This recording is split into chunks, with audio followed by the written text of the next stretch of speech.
Hi എൻ്റെ പ്രിയപ്പെട്ട എല്ലാ സുഹൃത്തുക്കൾക്കും നമസ്കാരം. ഞാൻ സുധീർ കബീർ. ഇന്ന് നമ്മൾ ഈ വീഡിയോയിൽ വന്നിരിക്കുന്നത് മദ്യപാനം തെറ്റാണ് അല്ലേ? സർക്കാർ സംവിധാനങ്ങളാണെങ്കിലും അല്ലെങ്കിൽ സ്റ്റാറ്റ്യൂട്ടറി വാർണിങ്ങിലൂടെയൊക്കെ സർക്കാർ പറയുന്നു മദ്യപിക്കുന്നത് നിങ്ങളുടെ ആരോഗ്യത്തിന് ഹാനികരമാണ്.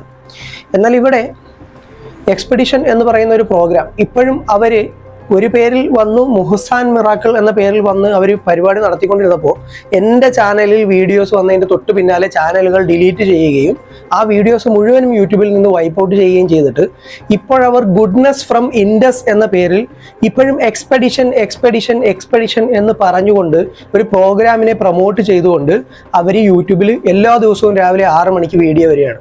അപ്പം ഞാൻ കുറേ ആളുകളുമായിട്ട് ഇതിനെക്കുറിച്ച് സംസാരിച്ചു. എക്സ്പെഡിഷനിൽ നിന്നും പുറത്തേക്ക് പോയ ഒരുപാട് ആളുകൾക്ക് റീഫണ്ടിന് അവർ റിക്വസ്റ്റ് കൊടുത്തേക്കാണ്.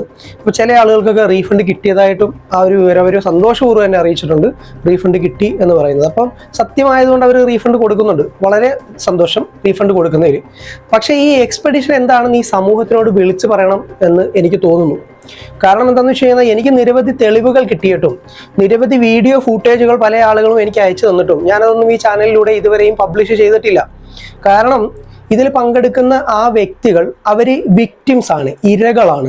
അപ്പോൾ അവരെ ഒരിക്കലും സമൂഹത്തിന് മുന്നിലേക്ക് ചൂണ്ടിക്കാണിച്ചു കൊടുക്കേണ്ട എന്ന ഒരു നിലപാടാണ് എനിക്കുണ്ടായിരുന്നത്. പക്ഷെ വീണ്ടും അവർ പുതിയ പേരുകളിൽ ഈ തട്ടിപ്പുമായിട്ട് വരുമ്പോൾ ഈ എക്സ്പെഡിഷനിലൂടെ മദ്യപാനത്തെ പ്രോത്സാഹിപ്പിക്കുകയും നിരവധി സ്ത്രീകൾ മദ്യപിച്ചുകൊണ്ട് വീഡിയോസും ഫോട്ടോസും അവരുടെ ഗ്രൂപ്പുകളിലേക്ക് അയച്ചു കൊടുക്കുകയും അത് അയച്ചു കൊടുത്തില്ലെങ്കിൽ 1000 രൂപയൊക്കെ ഫൈൻ അടിക്കുകയും ആ ഫൈൻ കൊടുക്കാൻ പറ്റാത്തത് കൊണ്ട് ആ ഗ്രൂപ്പുകളിൽ നിന്ന് വിട്ടുപോയ സ്ത്രീകളുമൊക്കെ ഈ കൂട്ടത്തിൽ പെടുന്നു. അപ്പോൾ നിരവധി ആളുകൾ എനിക്ക് ഈ വീഡിയോസും ഫുട്ടേജും ഒക്കെ അയച്ചിട്ടുണ്ട്. അതിൻ്റെ അകത്ത് കുറച്ച് വീഡിയോസും ഫുട്ടേജും ഒക്കെ ഞാനിവിടെ കാണിക്കുന്നുണ്ട്. അപ്പോൾ നിങ്ങൾക്ക് ഇതിനകത്ത് ആളുകളുടെ എല്ലാം മുഖമൊക്കെ ഞാൻ ബ്ലർ ചെയ്തിട്ടാണ് കാണിക്കുന്നത്. അപ്പോൾ എന്താണ് ഈ എക്സ്പെഡിഷൻ എന്നതിൻ്റെ ഒരു ഉദാഹരണമാണ് നിങ്ങൾ ഇവിടെ കാണുന്ന ഈ ഓരോ വീഡിയോസും.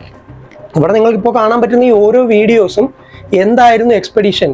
ചെറിയ കുട്ടികളെ അല്ലെങ്കിൽ ഒരു 18 വയസ്സോ അല്ലെങ്കിൽ 20 വയസ്സോ പ്രായം എത്രയുണ്ടെന്ന് എനിക്കറിയില്ല, പലരെയും കാണുമ്പോൾ ചെറിയ കുട്ടികളെയൊക്കെ പോലെ തോന്നുന്ന ആളുകൾ പോലും മദ്യപിച്ചുകൊണ്ട് ആ മദ്യപാനത്തിൻ്റെ വീഡിയോകൾ ഇവരുടെ ഈ പ്ലാറ്റ്ഫോമിലേക്ക് ഷെയർ ചെയ്ത് കൊടുത്തത് ആ പ്ലാറ്റ്ഫോമിൽ തന്നെയുള്ള പേര് പറയാൻ വരെ പേടിക്കുന്ന അല്ലെങ്കിൽ പേര് പറയാൻ വരെ മടിക്കുന്ന ആളുകൾ നമ്മൾക്ക് അയച്ചു തന്ന വീഡിയോസൊക്കെയാണ് നിങ്ങൾ കാണുന്നത്, ഫോട്ടോസൊക്കെയാണ്.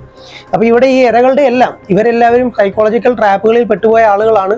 പ്ലാസിബോ എഫക്റ്റുകളുടെ പുറത്ത് ഇവർ ഈ ഒരു അബദ്ധത്തിൽ പെട്ടുപോയതാണ്. അപ്പോൾ സമൂഹത്തിന് ഇതുകൊണ്ട് എന്ത് ആത്മീയതയാണ് നൽകുന്നതെന്നൊന്നും നിങ്ങളൊന്ന് ആലോചിക്കുക. അതിനുശേഷം കഴിഞ്ഞ എക്സ്പെഡിഷനിൽ ഈ വ്യക്തി കഴിഞ്ഞ എൻ്റെ ഒരു തൊട്ട് മുമ്പിലത്തെ ഒരു വീഡിയോ നമ്മുടെ ചാനലിലുണ്ട്. ആ വീഡിയോയിൽ എക്സാക്റ്റ് ആയിട്ടും ഞാൻ പറഞ്ഞു, ഇയാൾ പറയുന്നുണ്ട് മദ്യപാനം ഇനി പാടില്ല എന്ന് പറയുന്നുണ്ട്. പക്ഷേ ഈ മദ്യപിക്കുന്ന ഒരു അവസ്ഥയിലേക്ക് ഇത്രയും ആളുകളെ കൊണ്ടുപോയതും നിരവധി വീഡിയോസ് ഉണ്ട്, ഒരുപാട് ഫുട്ടേജസ് ഉണ്ട്. പല ആളുകളും അവരുടെ ഫോണുകളിൽ സേവായി കിടന്നത് മാത്രം അയച്ചു തന്നതാണ്, അല്ലാതെ അവരുടെ ഗ്രൂപ്പുകളിലേക്ക് വന്നേക്കുന്ന നിരവധി വീഡിയോസും ഫോട്ടോസും ഉണ്ട്. അപ്പോൾ മാത്രമല്ല അവിടെ ഈ ആളുകളുടെ മുഖം ഇവിടെ കാണിക്കുക എന്ന് പറയുന്നത് അത്ര ഒരു നല്ലൊരു ഐഡിയ അല്ലാത്തത് കൊണ്ടും അവരെ അപമാനിക്കുന്നതിന് തുല്യമാകുമെന്നൊക്കെ കൊണ്ടും ഞാനത് മറച്ചു വെക്കുന്നുവെന്ന് മാത്രമേ ഉള്ളൂ. ഈ വീഡിയോസൊക്കെ കിട്ടിയിട്ട് കുറേ നാളുകളായതാണ്. പക്ഷേ ഞാൻ അതിൻ്റെ അകത്ത് ആ വ്യക്തിയെ മാത്രം ഞാൻ കാണിച്ചുകൊണ്ടാണ് ഒരു വീഡിയോ ചെയ്തത്, മദ്യപാനത്തിനെ കുറിച്ച് പറഞ്ഞത്. പക്ഷേ ഇത്രയും ആളുകളെയും ഇയാൾ ഇതിൻ്റെ അകത്തേക്ക് കൊണ്ടുവന്ന് പെടുത്തുന്നു എന്ന് പറയുമ്പോൾ നിങ്ങൾ അതിൻ്റെ സീരിയസ്നെസ് വളരെയധികം ഈ സമൂഹം ചർച്ച ചെയ്യേണ്ടിയിരിക്കുന്നു. ഇവിടുത്തെ നിയമ സംവിധാനങ്ങൾ ഉണർന്ന് പ്രവർത്തിക്കേണ്ടിയിരിക്കുന്നു. അതുപോലെ തന്നെ ഒരു സാധാരണക്കാരനായി ഞാൻ ഇതിനു വേണ്ടി ഇത്രയുമൊക്കെ നിലനിൽക്കുമ്പോൾ എനിക്ക് ഇതിൻ്റെ അകത്ത് പണമോ മറ്റുള്ള കാര്യങ്ങളോ ഒന്നും തന്നെ എനിക്ക് നഷ്ടപ്പെട്ടിട്ടില്ല. എന്നിട്ടും ഞാൻ ഈ ഇരകളായ ആളുകൾക്ക് വേണ്ടി സംസാരിക്കുമ്പോൾ ഈ സമൂഹത്തിന് അതിൻ്റെതായ ഒരു ഉത്തരവാദിത്വമുണ്ട്. നിങ്ങൾക്ക് എല്ലാവർക്കും നിങ്ങളിൽ അർപ്പിതമായ ഒരു ഉത്തരവാദിത്വമുണ്ട്.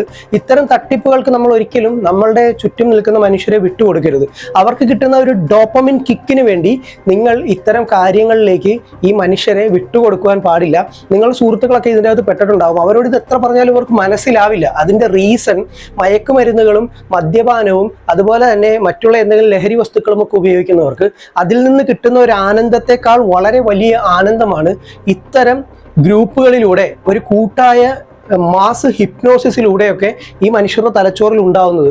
അതിനെ അയാളുടെ ക്ലാസ്സിൽ തന്നെ അയാൾ വിശേഷിപ്പിക്കുന്നത് തലച്ചോറിനെ ഓംലേറ്റ് അടിക്കുക എന്നാണ് ഈ വ്യക്തി അയാളുടെ ക്ലാസ്സുകളിൽ തന്നെ വിശേഷിപ്പിക്കുന്നത്. നിങ്ങൾ കേട്ടു നോക്കുക. പഴയ ത്രില്ലൊന്നും ഉണ്ടാവില്ല. ഓരോ ദിവസവും ഓരോ കഥ കേൾക്കുമ്പോൾ ബ്രെയിൻ ഓംലെറ്റ് അടിക്കുന്നുണ്ടെങ്കിൽ അതൊരു രസമല്ലായിരുന്നോ അല്ലേ? അല്ലേ? ആ ത്രില്ലൊന്നും ഉണ്ടാവില്ല. തള്ളു കഥ കേൾക്കാനുള്ള ത്രില്ലൊന്നും ഉണ്ടാവില്ല. ഞാൻ മിണ്ടില്ല എന്നധികം. ഇന്നിപ്പോൾ ഞാനിപ്പോൾ കുറേ ആളുകൾ എനിക്ക് മെസ്സേജ് ചെയ്തിരുന്നു, അത് പറയുന്നു, ഇത് പറയുന്നു, ഞാൻ കരയുന്നു, ഞാൻ പൊട്ടിക്കരയുന്നു, എനിക്ക് സങ്കടം സഹിക്കാൻ വയ്യ. തലച്ചോറിനെ ഓംലേറ്റ് അടിക്കുന്ന പരിപാടികൾ ഇനി ഇവിടെ ഉണ്ടാവില്ല എന്നാണ് അയാൾ പറയുന്നത്. അപ്പോൾ അത്തരം കാര്യങ്ങളൊക്കെ നടന്നിരുന്ന ഒരു ഗ്രൂപ്പിൽ നിന്നും എൻ്റെ കുറേ കാലത്തെ ഇടപെടലുകൾ കൊണ്ട് ആ ഗ്രൂപ്പ് മറ്റൊരു പേരിലേക്ക് മാറി. ഇപ്പോൾ സത്യം എന്ന് പറഞ്ഞും അതിൻ്റെ അകത്തും എക്സ്പെഡീഷനിലേക്ക് വരൂ എന്ന് പറഞ്ഞുകൊണ്ട് ദിവസവും രാവിലെ ഇവർ വീഡിയോസ് ചെയ്തുകൊണ്ടേയിരിക്കുകയാണ്. നിയമ സംവിധാനങ്ങളെയൊക്കെ നമ്മൾ അറിയിച്ചിട്ടുണ്ട്, പല ആളുകളും കംപ്ലൈൻറ്റുകളും ഒക്കെ ആയിട്ട് പോയിട്ടുമുണ്ട്. അപ്പോൾ എന്തായാലും ഇത് സമൂഹം വലിയ ഒരു വിപത്തായിട്ട് തന്നെ കണ്ടുകൊണ്ട് ഇത് ഏറ്റെടുക്കുക. നിങ്ങളൊക്കെയാണ് ഇതിൻ്റെ അകത്ത് പ്രതികരിക്കാനുള്ളത്. ഞാനും നിങ്ങളെയൊക്കെ പോലെ തന്നെ ഒരു സാധാരണ വ്യക്തിയാണ്. അപ്പോൾ ഞാൻ ഇത്രയും കാര്യങ്ങളൊക്കെ പറയുന്നത് നാളെ എൻ്റെ കുടുംബത്തിൽ ഇതുപോലൊരു ഇൻസിഡൻറ്റ് ഉണ്ടാവാതിരിക്കാൻ വേണ്ടി തന്നെയാണ്.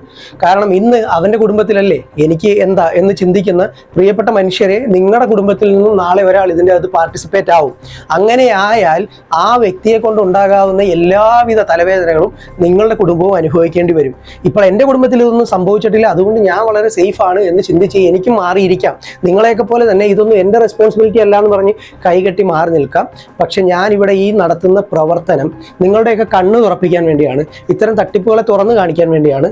അത് ഇത്തരം തട്ടിപ്പുകളിലേക്ക് ചെന്ന് കയറുന്ന ആത്മീയതയുടെ പേരിലും സ്പിരിച്വാലിറ്റിയുടെ പേരിലും ഒക്കെ ഈ കൊടുക്കുന്ന ഡോപ്പമിൻ കിക്ക് ഈ ആളുകളെ അടിമത്തത്തിലേക്ക് നയിക്കുകയും അയാൾ പറഞ്ഞാൽ എന്തും ചെയ്യാൻ തലമുണ്ടനം ചെയ്ത, തലമൊട്ടയടിച്ച നിരവധി ആളുകൾ, അയാൾ പറഞ്ഞതുകൊണ്ട് മാത്രം തലമൊട്ടയടിച്ച ആളുകൾ, അയാൾ പറഞ്ഞതുകൊണ്ട് മാത്രം കള്ളു കുടിച്ച സ്ത്രീകൾ. അപ്പോൾ അവരുടെ മാനസികാവസ്ഥ നിങ്ങൾ ആലോചിച്ച് നോക്കണം, അവരെത്രത്തോളം അതിൻ്റെ അകത്തേക്ക് അടിമപ്പെട്ടിരിക്കുന്നുവെന്നും. ഇത് സമൂഹം നേരിടാൻ പോകുന്ന വലിയൊരു വിപത്ത് തന്നെയാണ്. തീർച്ചയായിട്ടും നിങ്ങൾ പ്രതികരിക്കുക. നിങ്ങൾ ഈ വീഡിയോ മാക്സിമം നിങ്ങൾ ഷെയർ ചെയ്യുക. ഇതിലെ ഇരകളുടെ എല്ലാ മുഖം മാക്സിമം ഞാൻ ബ്ലർ ചെയ്തിട്ടുണ്ട്. ചിലപ്പോൾ നിങ്ങൾക്ക് അറിയാവുന്നവരും അറിയാൻ വയ്യാത്തവരും ഒക്കെ ഈ കൂട്ടത്തിലുണ്ടാവും. ഇതെല്ലാം അവരുടെ ഗ്രൂപ്പുകളിൽ നിന്നും പല പല വ്യക്തികളായിട്ട് എനിക്ക് അയച്ചു തന്ന വീഡിയോസാണ്. അപ്പോൾ നിങ്ങൾ തീർച്ചയായിട്ടും ഇത് പ്രതികരിക്കാനുള്ളൊരു വേദിയാക്കുക. ഈ വീഡിയോ നിങ്ങൾ മാക്സിമം അയച്ചു കൊടുക്കുക. അവരുടെ എക്സ്പെഡിഷൻ എന്താണെന്ന് നിങ്ങൾ ആളുകളോട് പറഞ്ഞു കൊടുക്കുക. ഒപ്പം തന്നെ ഈ ഗുഡ്നസ് ഫ്രം ഇൻഡസ് എന്നൊക്കെ പറയുന്നത് MLM നെറ്റ്വർക്കുകളുടെ പിന്നിൽ പ്രവർത്തിച്ചിരുന്ന ആളുകൾ നടത്തുന്ന ഒരു തട്ടിപ്പും കൂടിയാണ്. അതിൻ്റെ അകത്തേക്ക് പോയി പണം കൊടുത്ത് ആരും ആത്മീയത വാങ്ങണ്ട. നിങ്ങളുടെ സൃഷ്ടാവ്, നിങ്ങളുടെ ദൈവം, നിങ്ങൾ വിശ്വസിക്കുന്ന ആ ശക്തി അത് നിങ്ങളുടെ ഉള്ളിൽ തന്നെയുണ്ട്. അതിന് നിങ്ങൾ ധ്യാനത്തിലൂടെ കണ്ടെത്താൻ വേണ്ടിയാണ് നിങ്ങൾ ശ്രമിക്കുന്നതെങ്കിൽ നിങ്ങൾ 10 മിനിറ്റ് സമാധാനമായിട്ടിരുന്ന് ധ്യാനിക്കാനുള്ള സംവിധാനങ്ങൾ കണ്ടെത്തിയാൽ മതി. അല്ലാതെ ഇവർ തരുന്നത് ഒരിക്കലും അതിൻ്റെ ഒരു സാറ്റിസ്ഫാക്ഷൻ ലെവലല്ല. അവരുടെ ഉദ്ദേശം പണം ഉണ്ടാക്കുകയാണ്. അതിൻ്റെ അകത്തൂടെ നിങ്ങളുടെ വ്യക്തിത്വം നശിപ്പിച്ച് നിങ്ങളെ ഐസൊലേറ്റ് ചെയ്ത് സമൂഹത്തിൽ നിന്നും സമുദായത്തിൽ നിന്നും ബന്ധങ്ങളിൽ നിന്നും നിങ്ങളെ അകറ്റി മാറ്റിക്കൊണ്ട് ഇവർ നിങ്ങൾക്കെതിരെ ഒരു വലിയ ട്രാപ്പ് ഉണ്ടാക്കുകയാണ്. അവർക്കെതിരെ പറയുന്ന എന്നെ അടക്കമുള്ള ആളുകളെ പിശാചുക്കൾ എന്നാണ് അവരുടെ ഭാഷയിൽ വിളിക്കുന്നത്. അപ്പോൾ അതുകൊണ്ട് നിങ്ങൾ സൂക്ഷിച്ചും കണ്ടും ഈ കാര്യത്തെ സമൂഹത്തിലേക്ക് സ്പ്രെഡ് ചെയ്യുക. ഈ കാര്യം സമൂഹം അറിയട്ടെ. അറിഞ്ഞില്ല എങ്കിൽ നാളെ നമ്മളുടെ മക്കളും നമ്മളുടെ ഭാര്യയും നമ്മുടെ ഭർത്താവും നമ്മളുടെ വീട്ടിൽപ്പെട്ട പല ആളുകളും ഇത്തരം ട്രാപ്പുകളിലേക്ക് പോകും. ഇപ്പോൾ അദ്ദേഹം മദ്യപിക്കരുത് എന്ന് പറഞ്ഞത് ഒരിക്കലും ഒരു സാറ്റിസ്ഫാക്ഷൻ കിട്ടുന്ന കാര്യമല്ല. അല്ലെങ്കിൽ മദ്യപിക്കൂ എന്ന് പറഞ്ഞ് അതും കഴിഞ്ഞിട്ട് പിന്നെ മദ്യപിക്കരുത് എന്ന് പറയുന്നു. ഇനി എൻ്റെ അനുയായികളൊന്നും മദ്യപിക്കേണ്ട എന്ന് പറയുന്നു. ഇതൊക്കെ അന്നേരം തോന്നുന്ന കാര്യങ്ങൾ അയാൾ വായിൽ തോന്നുന്ന പറയുന്നതനുസരിച്ച് പ്രതികരിക്കുന്ന ഒരു ജനക്കൂട്ടം അയാളുടെ ഒപ്പം ഉണ്ട് എന്നുള്ള ഒരു ധാരണയിലാണ് ഇത് പറഞ്ഞുകൊണ്ടിരിക്കുന്നത്. ആ ജനക്കൂട്ടം സൈക്കോളജിക്കൽ ട്രാപ്പിൽപ്പെട്ട കുറച്ച് പാവ മനുഷ്യരാണ്, നമ്മളെയൊക്കെ പോലെ തന്നെ. അപ്പോൾ തീർച്ചയായിട്ടും നിങ്ങൾ ഇതിൻ്റെ അകത്ത് നിങ്ങളുടേതായ ഒരു മുദ്ര ചാർത്താൻ ഈ വീഡിയോ മാക്സിമം നിങ്ങൾ ഷെയർ ചെയ്യുക. ഈ സമൂഹത്തിൽ അറിയട്ടെ. നിയമം കണ്ണു തുറക്കട്ടെ. ഞാൻ കംപ്ലൈൻറ്റ് കൊടുത്തപ്പോൾ പോലും എൻ്റെ പണം നഷ്ടപ്പെടാത്തത് കൊണ്ട് ആ നിയമത്തിന് അവിടെ ഒന്നും ചെയ്യാൻ പറ്റുന്നില്ല. പണം നഷ്ടപ്പെട്ടവർ റീഫണ്ട് ചോദിക്കുക. നിങ്ങൾ പെട്ടിരിക്കുന്ന വലിയൊരു സൈക്കോളജിക്കൽ ട്രാപ്പിലാണ്. നിങ്ങൾ ഒരിക്കലും ഒരു സ്പിരിച്വാലിറ്റിയുടെ വഴിയിലല്ല. നിങ്ങളത് മനസ്സിലാക്കുക. മനസ്സിലാക്കാൻ പറ്റുമെങ്കിൽ ഈ ട്രാപ്പിൽ നിന്ന് നിങ്ങൾ പുറത്തേക്ക് വരിക. ചുറ്റുമുള്ള സമൂഹത്തെയും നിങ്ങളുടെ സഹപാഠികളെയും നിങ്ങളുടെ സഹപ്രവർത്തകരെയും സ്നേഹിതരെയും കുടുംബക്കാരെയും ഒക്കെ നിങ്ങൾ തിരിച്ച് അറിയുക. അതാണ് അവിടേക്ക് തിരിച്ചു വരിക. അതാണ് നിങ്ങളോട് പറയാനുള്ളത്. അപ്പോൾ എല്ലാവർക്കും ഈ വീഡിയോ ഉപകാരപ്രദമാകുമെന്ന് വിചാരിക്കുന്നു. വീണ്ടും നല്ലൊരു വീഡിയോയിൽ നമുക്ക് കണ്ടുമുട്ടാം. അപ്പോൾ എല്ലാവരെയും ഇത്തരം വിപത്തുകളിൽ നിന്നും സമൂഹത്തെ നമുക്ക് ഒന്നായി സംരക്ഷിക്കാം. ഇതിൻ്റെ അകത്ത് നിയമപാലകരും നിയമവും കോടതികളും ഒക്കെ ഇടപെട്ട് ഇത്തരം തട്ടിപ്പുകൾക്ക് എതിരെ ഒരു നിയമനിർമ്മാണം വേണമെങ്കിൽ അതുപോലും നടത്തണം എന്നാണ് എനിക്ക് ഈ ഒരു അവസരത്തിൽ ഈ നിയമ സിസ്റ്റത്തിനോട്, നമ്മളുടെ ഈ ഒരു ലോ ആൻഡ് ഓർഡറിനോടൊക്കെ അഭ്യർത്ഥിക്കാനുള്ളത്. കാരണം മടുത്തുപോയി സാർ, മടുത്തുപോയി. തീർച്ചയായിട്ടും നമ്മൾ ഇതൊക്കെ കണ്ടും കേട്ടും പറഞ്ഞും ഇത്രയും വീഡിയോസ് ചെയ്തിട്ടുമൊക്കെ നമുക്കതിൻ്റെ അകത്ത് യാതൊരുവിധ പ്രയോജനവും ഈ കാര്യങ്ങളിൽ തടയിടുവാൻ പറ്റുന്നില്ല എന്ന് പറയുമ്പോൾ, അവർ വീണ്ടും വീണ്ടും പുതിയ പേരുകളിൽ തട്ടിപ്പുമായി വരുന്നു എന്ന് പറയുമ്പോൾ ഒരു പൗരൻ എന്ന നിലയിൽ വേദനിക്കുന്നുണ്ട്. അതുകൊണ്ടാണ് ഞാനിത് പറയുന്നത്. തീർച്ചയായും നിങ്ങളൊക്കെ നമ്മളുടെ ഒപ്പം നിൽക്കുമെന്ന് വിചാരിക്കുന്നു. ഈ വീഡിയോ മാക്സിമം ഷെയർ ചെയ്യുക. Thank you for watching this video. Have A nice day. Share, subscribe and ഞാൻ പറഞ്ഞത് ശരിയാണെന്ന് തോന്നുന്നുണ്ടെങ്കിൽ ലൈക്ക് അടിക്കൂ, നിങ്ങളുടെ അഭിപ്രായം എൻ്റെ വീഡിയോയുടെ താഴെ കമൻ്റായിട്ട് രേഖപ്പെടുത്തൂ. വീണ്ടും നമുക്ക് കാണാം.